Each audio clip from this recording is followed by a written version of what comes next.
think I mentioned in a previous episode, the Boccaccio's Decameron, the 14th century, the first work of Italian, one of the early great works of Italian fiction, which is one of the stories in there is about a Catholic guy who's trying to convince his Jewish business partner to become Catholic, and he keeps begging him to go to Rome to see the beauty of Rome.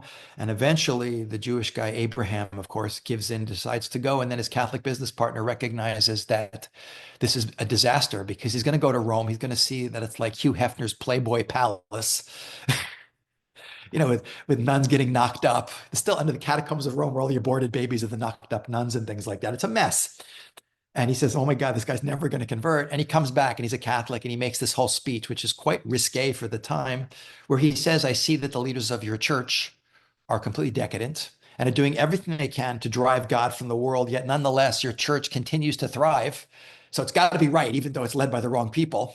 So nothing would keep him from being a Catholic." So the story doesn't end well for the Jew from the Jewish perspective, but it really is a scathing attack on the incredible decadence of the Catholic Church at the time, which is going the exact opposite. And the other thing to throw in, which I think we mentioned before, is that, the Christianity is based on Judaism. The Christian Bible contains the Hebrew Bible in it.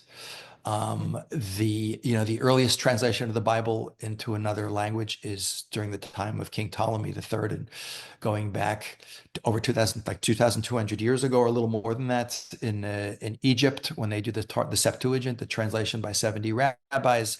That's the basis for what becomes the Latin translation of the Bible, which is called the Vulgate.